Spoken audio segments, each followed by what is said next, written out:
कहानी शुरू होती है इस ड्रामा के मेन लीड को दिखाए जाने से, जिसका नाम जिंगसिंग होता है। और वो एक घर के बाहर अपनी कार में खड़ा हुआ था और वो बाहर से उस घर को देखकर अपने बचपन और अपनी माँ को याद करता है। और साथ ही हमको उसके बचपन का फ्लैशबैक दिखाया जाता है, जहाँ पर वो एक झूले पर बैठा हुआ था और उसके पास उसकी माँ भी होती है। जिंगसिंग को वो झूला बहुत ही ज्यादा पसंद आता है। इस पर उसकी माँ कहती है ये स्पेशली उन्होंने उसके लिए बनाया है, जिस पर वो अपनी माँ से कहता है कि वो उनसे बहुत ही ज्यादा प्यार करता है। अब हमको एक और फ्लैशबैक दिखाया जाता है, जिसमें जिंगसिंग अपनी मॉम से कह रहा होता है मुझे ये घर बहुत ही ज्यादा पसंद है, क्या हमें ये छोड़ना पड़ेगा? बिकॉज उस छोटे लड़के ने मुझसे कहा है डैड मेरे नहीं है बल्कि उसके हैं, क्या अब डैड हमसे प्यार नहीं करते? इस पर उसकी मॉम उसे कहती है बेटा तुम्हें घबराने की जरूरत नहीं है, तुम्हारी मॉम हमेशा तुम्हारे साथ रहेगी। लेकिन अगले सीन में दिखाया जाता है कि उसकी मॉम को घर से धक्के मारकर बाहर निकाला जा रहा होता है और वो चिल्ला रही थी कि तुम्हें ये करने का कोई हक नहीं है, ये मेरा घर है। साथ ही पीछे पीछे जिंगशिंग भी भाग रहा होता है। सीन वापस प्रेजेंट में शिफ्ट होता है। जिंगशिंग उस घर के अंदर एंटर कर रहा होता है और अपने मन में बस यही कह रहा होता है मॉम मैं वापस आ गया हूँ आपका रिवेंज लेने के लिए।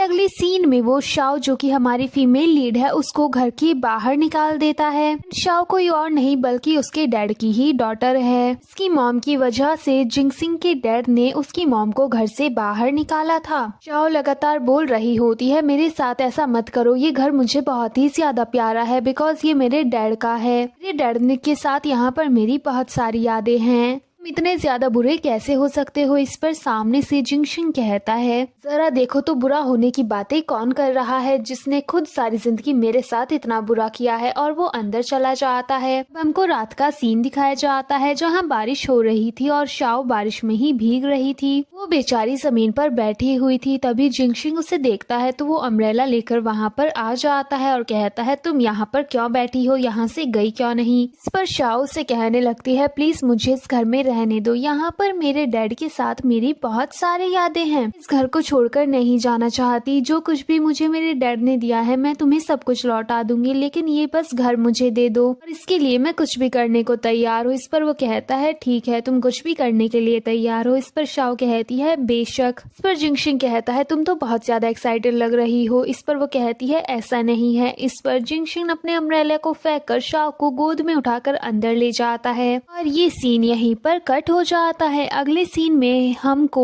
जिंगशिंग जमीन पर बैठा हुआ दिखाया जाता है, जहाँ पर आंट माँ उसकी स्टिक से पिटाई कर रही होती है। सामने जिंगशिंग की मॉम की तस्वीर भी होती है। आंटी माँ कहती है सब कुछ क्या है, क्या तुम भूल गए कि उस लड़की की माँ ने तुम्हारी माँ के साथ क्या किया था, उनकी मौत कैसे हुई थी? तुम यहाँ रिवेंज लेने के लिए आए हो तो उस लड़की को घर के अंदर कैसे लेकर आ गए? इस पर जिंगशिंग याद करता है कि किस तरीके से उसकी मॉम की मौत ऊपर से नीचे गिरने पर हुई थी और उसकी डैड ये देखकर भाग गए थे, मतलब उसके डैड ने ही उसकी मॉम को धक्का दिया था। इस पर जिंगशिंग कहता है ऐसा नहीं है, मैं कुछ भी नहीं भूला हूँ। वैसे भी मैं शाओ को इसलिए घर के अंदर लेकर आया हूँ ताकि मैं उसको एहसास करा सकूं कि मेरा बचपन कितने दुखों में बीता है और उसकी माँ की वजह से मेरी माँ ने क्या क्या झेला है। अगले सीन में हम जिंगशिंग को पूल के पास देखते हैं। तभी शाओ यहाँ गुस्से में आती है। उसके हाथ में एक बॉक्स होता है और वो कहती है मैं कोई हक नहीं है मेरी चीजों को बाहर डस्टबिन में फेंकवाने का। सारी मेरे बचपन की चीजें हैं और इनके साथ मेरी बहुत सारी यादें जुड़ी हैं। इस पर तो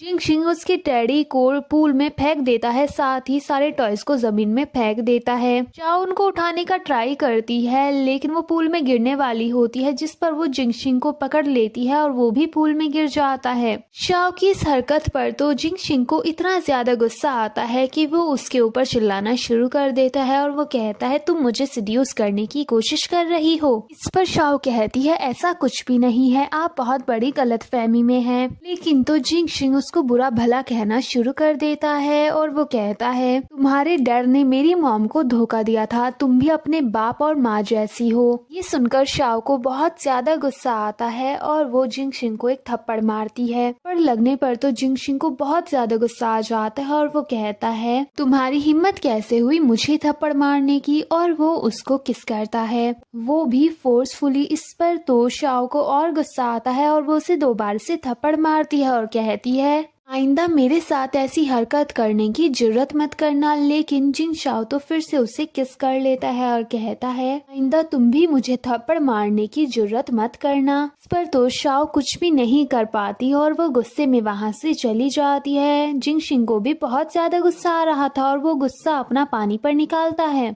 अगले सीन में हम शाओ को पोछा लगाते हुए देखते हैं कि तभी यहाँ पर जियांगशिंग आ जाता है और वो कहता है तुम ऐसे काम क्यों करती हो ताकि मुझे दिखा सको कि तुम कितनी ज्यादा बेचारी हो और मुझे तुम्हारे ऊपर रहम आ जाए। लेकिन वो सामने से कहती है तुम्हें मेरे ऊपर रहम दिखाने की कोई जरूरत नहीं है। पर तो वो उसे गुस्से में उठाकर बैठा देता है और उसके क्लोज आ जाता है और कहता है मैं अच्छे से जानता हूँ कि तुम मेरी तवज्जो हासिल करने के लिए ऐसा कर रही हो। पर तभी यहाँ पर आंट माओ आ जाती हैं जो कहती है मैंने उसे ऐसा करने के लिए कहा है क्योंकि ये घर अनाथ आश्रम नहीं है कि कोई भी मुफ्त में रोटी खाएगा। अगर यहाँ रहना है तो काम करना ही होगा। इसके बाद शाओ अपने कमरे में आ जाती है जहाँ पर वो अपने टॉयज को देख रही होती है। साथ ही वो अपने डैड की तस्वीर को देखती है कि तभी वहाँ पर आंट माओ आ जाती है। वो उस फोटो को फाड़ देती है। इस पर तो शाओ उन्हें रोकने जाती है तो वो उसे धक्का देती है, उसको भी चोट लग जाती है। जिंगशिंग यहाँ आ जाता है और वो कहता है तुम्हारी हिम्मत कैसे हुई आंट माओ से जबान चलाने की। इस पर तो वो बैठ जाती है और कहती है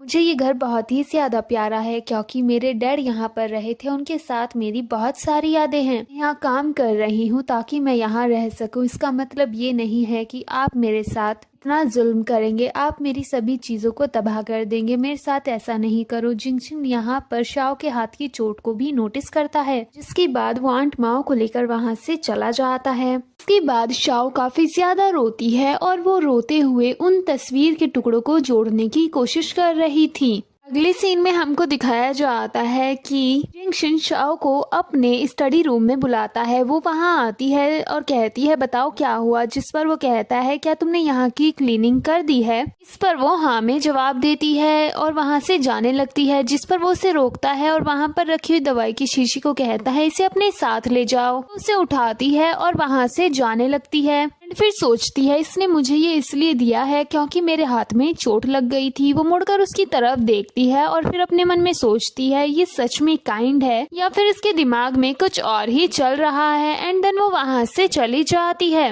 अगले सीन में हमको एक लेडी दिखाई जाती है जिनका नाम मिस ली होता है। उनके पास उनका बेटा आता है और उसका नाम मांग होता है। यहाँ पर मांग ने जिंगशिंग की फुल इन्फॉर्मेशन निकलवाई थी, उसके कॉलेज वगैरह की सब। इसके बाद वो अपनी मॉम से कहता है तो बताइए मेरा नेक्स्ट स्टेप क्या होगा। इस पर वो कहती है तुम्हारा नेक्स्ट स्टेप है कि तुम शाओ को अपनी साइड करो और उसका दिल जीतो। इसके बाद ही जो हमें करना है वो हम कर सकते हैं। अगले सीन में हमको एक डिनर दिखाया जाता है जो कि जिंगशिंग की तरफ से होता है। यहाँ पर मिसेस ली और उनका बेटा मांग भी मौजूद होता है। जिंगशिंग सभी से कहता है क्योंकि अब मैं कंपनी का न्यू चेयरमैन हूँ और मैंने इस कंपनी को हड़प लिया है। जानता हूँ कि यहाँ बैठे बहुत से लोग मुझे पसंद नहीं करते पर मुझे किसी से कोई घंटा फर्क नहीं पड़ता। एंड वो यहाँ पर सभी को अपने न्यू रूल्स के बारे में बताता है। इसके बाद वो शाओ की तरफ देखता है और फिर सभी से कहता है क्योंकि ये तुम्हारे एक्स चेयरमैन की डॉटर है इसलिए आज सभी को ड्रिंक यही सर्व करेगी। ये सुनकर शाओ को भी बहुत बुरा लगता है लेकिन वो घूरने के अलावा कुछ और नहीं कर सकती थी।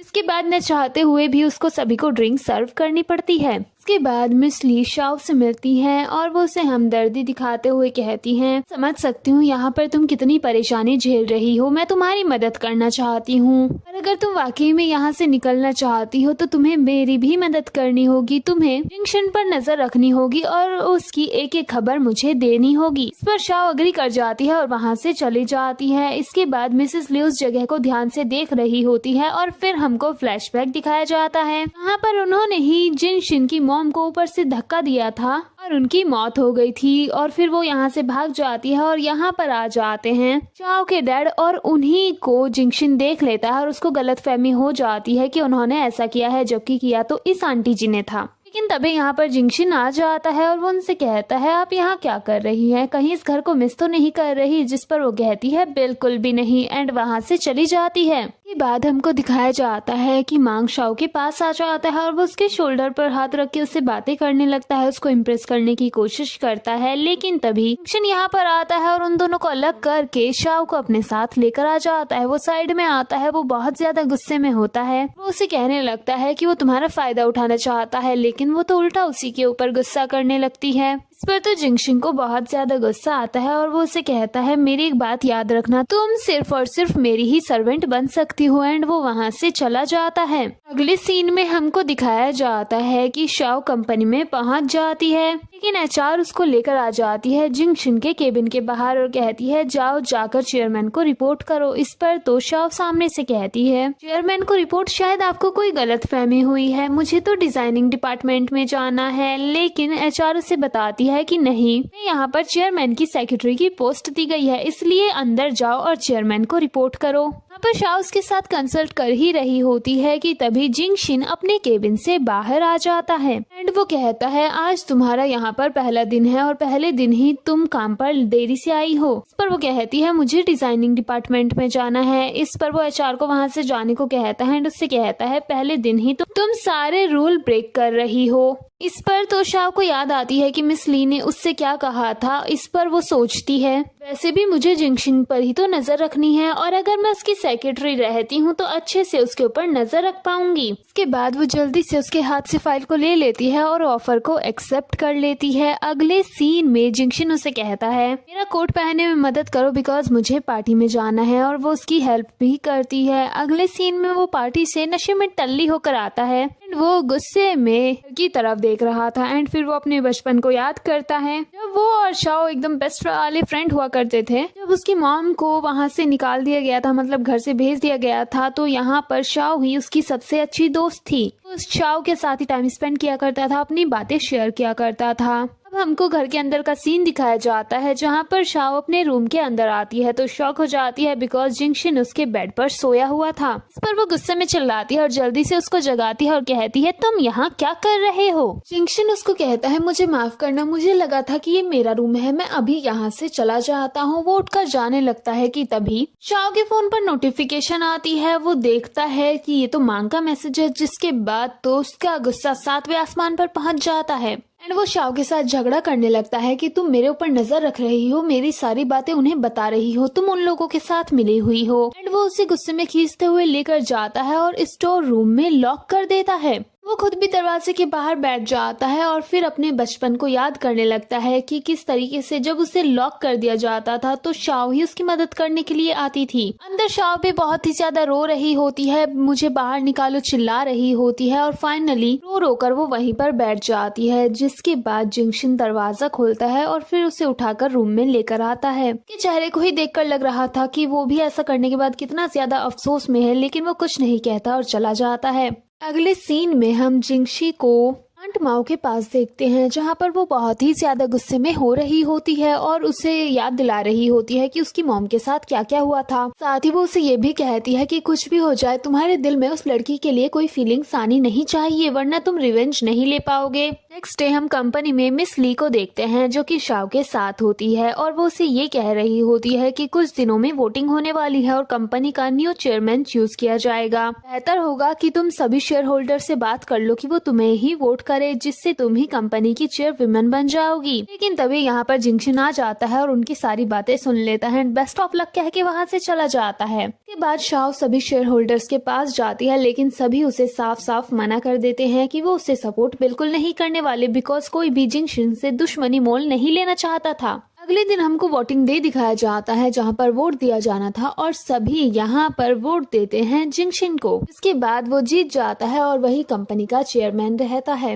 एंड इस पर तो मिस ली और उसके बेटे को बहुत ही ज्यादा गुस्सा आ रहा था लेकिन वो कुछ भी नहीं कर सकते थे। इसके बाद हम इन माँ बेटा को साथ में देखते हैं जहाँ पर ये सोच रहे होते हैं कि इन्हें क्या करना है। इस पर तो मिस ली कहती है शाओ के नाम पर कुछ शेयर्स हैं, अगर वो शेयर्स हमें मिल जाएंगे तो आराम से इस कंपनी को हम हथिया सकते हैं, इसलिए बेहतर होगा कि जल्द से जल्द उसको तुम अपनी साइड कर लो। अगले सीन में हम जिंगशिन को काम करते हुए देखते हैं। तभी वो नोटिस करता है कि बाहर का मौसम बहुत ही ज्यादा खराब है और काफी तेज बारिश भी हो रही है। इस पर तो उसे शाओ की फिक्र होने लगती है और वो जैसे ही बाहर आता है तो शाओ को मांग के साथ देखता है तो उसे बहुत गुस्सा आता है और वो गुस्से में बाहर रोड पर जाकर खड़ा हो जाता है, जहाँ पर वो बारिश में भीगने लगता है। शाओ यहाँ पर अम्ब्रेला लेकर आती है और कहती है तुम ये क्या कर रहे हो, लेकिन वो तो यहाँ पर उसके साथ झगड़ा करने लगता है। इस पर तो शाओ को भी गुस्सा आ जाता है और वो अम्ब्रेला फेंक कर वहाँ से चली जाती है। अगले दिन जिंगशिन शाओ के पास आता है एक ड्रेस लेकर और वो उसे रेडी हो जाने को कहता है, बिकॉज वो लोग एक पार्टी में जा रहे थे। वो लोग इस पार्टी में आ जाते हैं। यहाँ पर कुछ लड़कियाँ शाओ को देखकर उसके बारे में बैड बिचिंग करना स्टार्ट कर देती है कि वो तो एक लड़के के घर में रह रही है, उसके डैड की मौत भी हो चुकी है, वो कितनी ज्यादा बेशरम है। लेकिन तभी यहाँ पर जिंगशिन आता है और सभी के सामने अनाउंस कर देता है कि शाओ उसकी फियांसे है। साथ ही वो उन लड़कियों से भी कहता है कि अगर वो अपने फियांसे के घर में रह रही है तो मुझे नहीं लगता कि इसमें कोई गलत बात है। के बाद वो दोनों पार्टी से बाहर आ जाते हैं। यहाँ पर शाओ काफी ज्यादा नशे में टल्ली थी और वो जिंगशिन के सामने कहती है मेरे बचपन का एक दोस्त था जिसे मैं बहुत ही ज्यादा पसंद करती हूँ। मैं इतने सालों से उसका इंतजार कर रही हूँ कि वो कब आएगा और अपने घर में रहेगा, इसलिए मैं उस घर को नहीं छोड़कर जा रही, बिकॉज वो उसी का घर है। मेरे डैड ने भी मुझे उस घर को प्रोटेक्ट करने को कहा था। हमको आंट माओ दिखाई जाती है। जैसे ही उनको ये न्यूज मिलती है एंगेजमेंट वाली, उनका तो पारा हाई हो जाता है और वो सोचती है कैसे इस लड़की को रास्ते से हटाया जाए। इसके बाद वो उसका किडनैप करने का प्लान बनाती है और उसका किडनैप करा भी लेती है। शाओ तो वहाँ से भाग निकलती है और वो रास्ते में गिर जाती है, बेहोश हो जाती है। लेकिन हीरो के होते हीरोइन को कुछ हो सकता है? बिल्कुल नहीं। वहाँ पर जिंगशिन पहुँच जाता है उसको बचाने के लिए। जब शाओ को होश आता है वो वहाँ पर जिंगशिन को देखती है। वो देखती है कि उसके हाथ में भी चोट लगी है तो वो उसको ड्रेसिंग कर देती है। इस पर तो जिंगशिन अपने बचपन को याद करने लगता है कि वो बचपन में भी उसके साथ वैसा ही बिहेव किया करती थी। इसके बाद वो अपनी मॉम की तस्वीर के सामने आकर बैठ जाता है। वो बहुत ही ज्यादा अफसोस मना रहा था कि उसने कैसा बिहेव शाओ के साथ किया है। वो अपनी मॉम से कहता है, मतलब उनकी तस्वीर से कहता है कि मुझे माफ करना अगर मैं आपका रिवेंज नहीं ले पाया, बिकॉज मैं चाहकर भी उसे हर्ट नहीं कर पा रहा। अगले दिन हम जिंगशिन को ऑफिस में देखते हैं जहाँ पर उसके पास शाओ आती है। वो तुरंत ही शाओ को अपने पास खींच लेता है और उसके हाथ में एक वॉच पहना देता है और कहता है इसको निकालने की जरूरत नहीं है, बिकॉज इससे मैं तुम्हें ट्रैक कर पाऊंगा तुम जहाँ भी जाओगी। इसके बाद वो जल्दी से उससे दूर हो जाती है और कहती है ये तुम क्या कर रहे हो, आखिर तुमने सबके सामने ये क्यों कहा कि मैं तुम्हारी फियांसे हूँ। इस पर वो कहता है बिकॉज मुझे तुम्हारे शेयर्स चाहिए। इस पर वो कहती है मैं तुम्हें अपने शेयर्स कभी नहीं दूंगी। इसके बाद वो अपनी डेस्क पर आकर बैठ जाती है तो एक लड़की उसके पास आती है और कहती है तुम्हें अभी के अभी होटल जाना होगा, बिकॉज जिंगशिन के सिग्नेचर चाहिए, बहुत इंपॉर्टेंट है। इस पर वो तुरंत ही होटल के लिए निकल जाती है, लेकिन वहाँ उसे जिंगशिन नहीं मिलता। वो उसको मैसेज कर देती है। इत्तेफाक से जिंगशिन उसी होटल में रहता है। तभी एक खान नाम का आदमी उसके पास आता है और उसे ड्रिंक के लिए ले जाता है, वो भी ये कहकर कि जिंगशिन ने बुलाया है। यहाँ पर वो उसे ड्रिंक करने को कहता है, ये भी ड्रिंक कर लेती है और जब बेहोश हो जाती है उसे एक होटल के रूम में छोड़ आता है। और तभी यहाँ पर आता है मांग। इससे एज ऑडियंस हमें समझ आता है कि ये सब कुछ मांग के कहने पर ही किया गया है।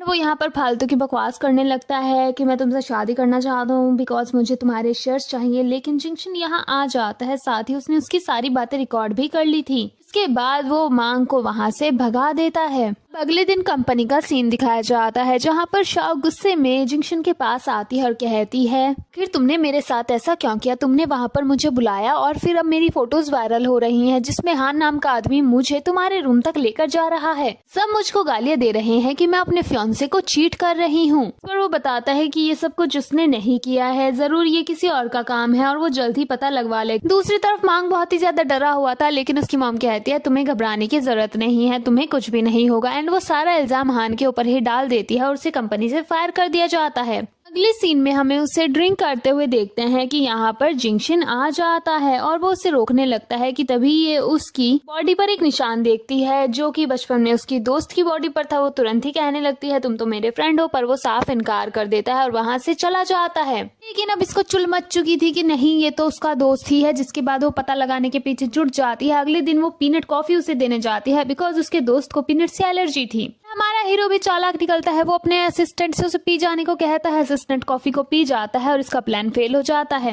अगले दिन वो उसके साथ साइट पर जाती है और वहाँ पर छिप जाती है। वो उसके ढूंढने लगता है तो ये कंटेनर में उसे लॉक कर देती है जहाँ वो घबरा जाता है और फिर ये उसके पास जाती है तो वो इसे हक कर लेता है। और बस फिर क्या था, इसे कंफर्म हो जाता है कि ये तो इसका बिछड़ा हुआ संगी साथी, एकदम बिछड़ा हुआ दोस्त है। फिर क्या था, ये उसे बताने लगती है कि तुम तो मेरे दोस्त हो, क्या मैं तुम्हें याद हूँ, लेकिन वो साफ इनकार करता है। ये उसे अपनी डायरी दिखाती है, उसे पढ़ के सुनाने लगती है जो जो इसने लिखा था, लेकिन वो डायरी को फेंक कर वहां से चला जाता है।